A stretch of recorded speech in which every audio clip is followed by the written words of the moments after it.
नमस्कार विद्यार्थी मित्रांनो, सीईटी बाय ग्लोबल ऑनलाईन चॅनलवरती सर्वांचं स्वागत आहे. तर आजच्या व्हिडिओमध्ये काही एक्सपेक्टेड एमसीक्यूज आपण डिस्कस करणार आहोत, जो की फर्स्ट अटेम्प्टमध्ये विचारले गेलेल्या प्रश्नांच्या आधारावरती आहे. म्हणजेच अशाच पॅटर्नचे आपण क्वेश्चन्स आज आपण डिस्कस करणार आहोत, ज्याचा फायदा तुम्हाला सेकंड अटेम्प्टमध्ये होणार आहे. मग तुम्ही जर सेकंड अटेम्प्टसाठी तयारी करत असाल तर हा व्हिडिओ शेवटपर्यंत पहा. तुमचा स्कोर वाढवण्यासाठी तुम्हाला मोठी मदत होणार आहे. पुढे जाण्याआधी अत्यंत महत्त्वाची गोष्ट तुम्हाला सांगू इच्छितो. 20 एप्रिल पासून आपली लाईव्ह बॅच जी आहे ती सुरू झालेली आहे. तर MBA CET 2026च्या सेकंड अटेम्प्टसाठी म्हणजे 9 मेच्या अटेम्प्टसाठी तुम्ही जर तयारी करत असाल तर ही बॅच नक्की जॉईन करायचं आहे. यामध्ये तुमचा संपूर्ण सिलेबस लाईव्ह सेशन्समध्ये कव्हर केला जाईल. त्यासोबतच तुम्हाला स्टडी मटेरियल आणि MCQ सिरीज PDF या सर्व गोष्टी तुमच्या प्रिपरेशनसाठी मिळणार आहेत. तर आजच या नंबरवरती व्हॉट्सअप मेसेज किंवा व्हॉट्सअप कॉल करायचा आहे किंवा ग्लोबल ऑनलाईनचे ॲप्लिकेशन डाउनलोड करून ॲप्लिकेशनच्या थ्रू सुद्धा तुम्ही ही बॅच जॉईन करू शकता. बघा, प्ले स्टोअर वरती जायचंय, ग्लोबल ऑनलाईन सर्च करायचं आहे, असं ॲप्लिकेशन तुम्हाला दिसेल. इन्स्टॉल करायचंय, ओपन करायचंय ॲप्लिकेशन. ॲप्लिकेशन ओपन केल्यानंतर तुम्हाला या प्रकारचा डॅशबोर्ड दिसेल. डॅशबोर्डमध्ये बघा एकदम खाली या ठिकाणी स्टोअर सेक्शन आहे. स्टोअर सेक्शनवर क्लिक करायचंय. या डॅशबोर्डमध्ये तुम्हाला सर्च बॉक्स दिसेल. सर्च बॉक्समध्ये तुम्हाला सर्च करायचंय MBA CET. हा कोर्स तुम्हाला दिसेल. त्या कोर्सवरती क्लिक केल्यानंतर तुम्हाला खाली ऑप्शन दिसेल की जॉइन द कोर्स.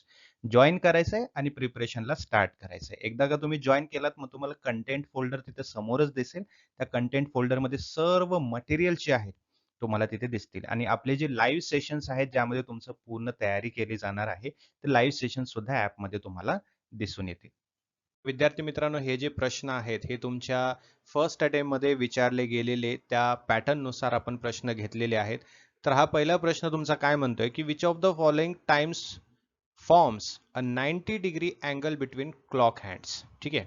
आता ऑप्शन्स दिलेले आहेत. आता आपल्याला पूर्ण 12 वाजेपर्यंत 12 वेळेस आपल्याला करायची गरज नाहीये. जिथे ऑप्शन्स दिलेले 4 तेच आपण टाइम बघायचा आहे.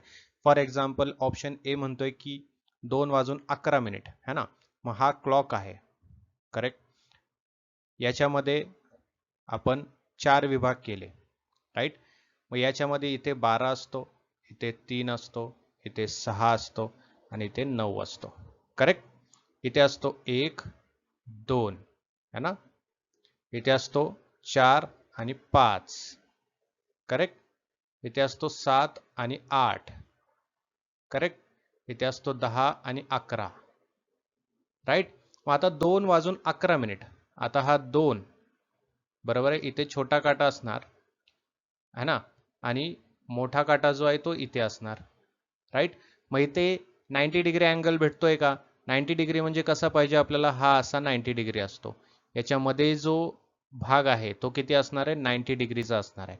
मग एक्झॅक्टली अशा पद्धतीचा अँगल करणारा जो टाइम आहे तो कुठला असू शकतो? 2:11 असू शकतो का? नाही. 4:40 नाही, 5:20 नाही, तर ऑप्शन बी 3. म्हणजे मोठा काटा हा 12 वरती आणि छोटा काटा 3 वरती. ठीक आहे. असं 90 डिग्रीचा अँगल आपल्याला 3 वाजायच्या वेळेमध्ये मिळतो आहे. तो राईट आन्सर काय असणार आहे? बी ऑप्शन. पुढचा प्रश्न बघा. काय म्हणतोय की at which time do the clock hands form a 180 degree angle.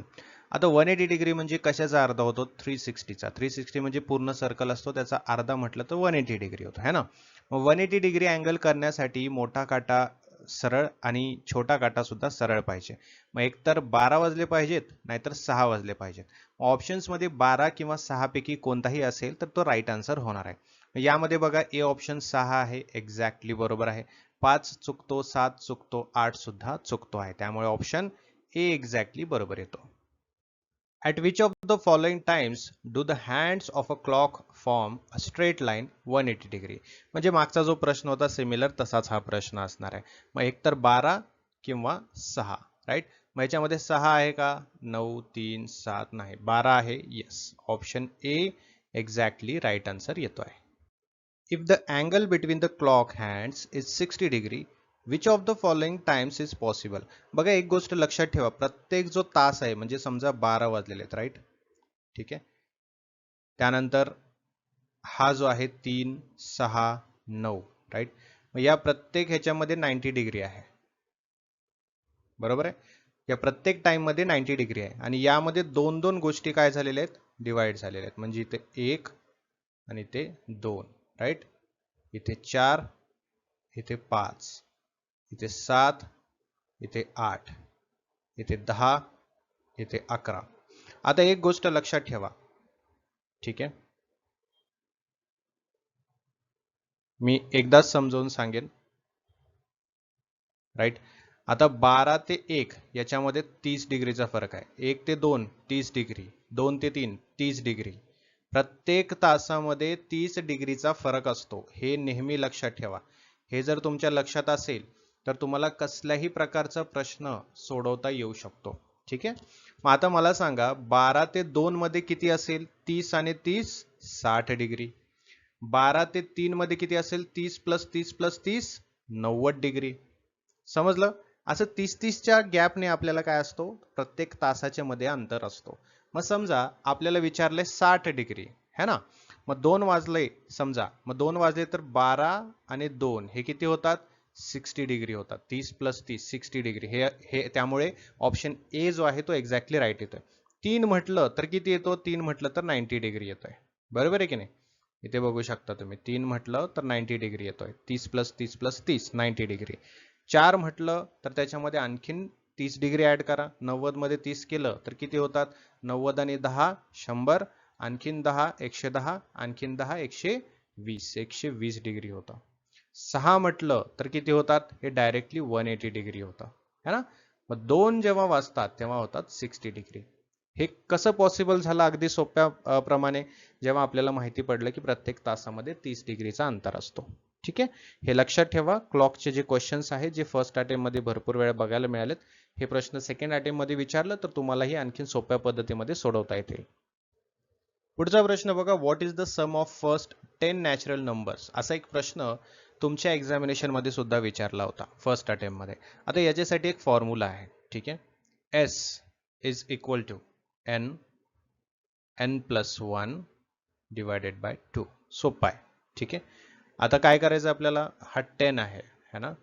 S10 is equal to, है ना, 10 म्हणजे 10 प्लस 1 म्हटलं तरी तर 11 येणार आहे. बरोबर आहे. डिवायडेड बाय 2 करायचं आहे. ठीक आहे. मग काय होईल इथे?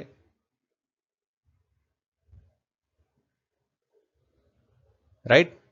10 एक्का 10, 10 एक्का 10, है ना? 2 बेपंचे 10, बेपंचे 10.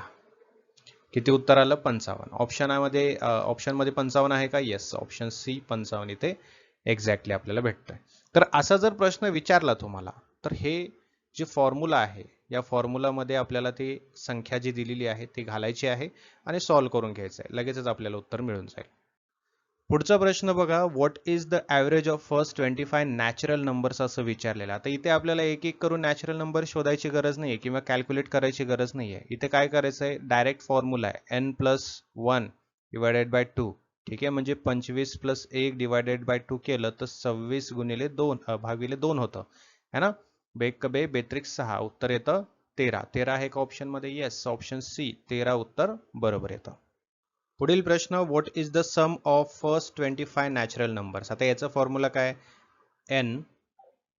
n plus 1 divided by 2. ठीक आहे. S25 इथं असणार आहे. ओके. त्याच्यानंतर बघा 25 इंटू 25 प्लस 1. ठीक आहे. Divided by 2. इथे काय येईल? 25 गुणिले 26 डिवायडेड बाय 2 येतं. राईट. मग 2 आल्यानंतर इथं पहिले कॅल्क्युलेट करून घ्या. 650 डिवायडेड बाय 2 येतं, है ना? बेत्रिक 6, बे दोन्ही 4, 1 उरला, बे पंचे 10, 325. 325 आहे का? येस. ऑप्शन बी एक्झॅक्टली करेक्ट आन्सर येतो. पुढचा प्रश्न बघा, थोडासा वेगळा आहे. ठीक आहे. What is the average of first 15 odd natural numbers असं सांगितलंय. ठीक आहे. 15 ऑड नॅचरल नंबर्स. आता आपण ऑड नंबर्स काढूया अगोदर. ठीक आहे. 1 3, त्यानंतर 5 7 9 11, है ना? 5 घेतलं तर बरं होईल आपल्याला असं मला वाटतं. म्हणजे 3 वेळा घेतलं तर 15 होऊन जातं, है ना?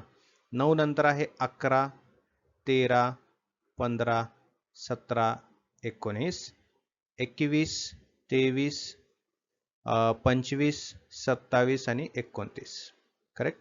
हे आपले 15 ऑड नंबर आहेत. ओके. आता याच्यामध्ये आपल्याला काय करायचं आहे, ॲव्हरेज काढायचं. मग first odd number plus last, ठीक आहे, डिवायडेड बाय आपल्याला करायचं आहे 2 करायचं आहे, राईट.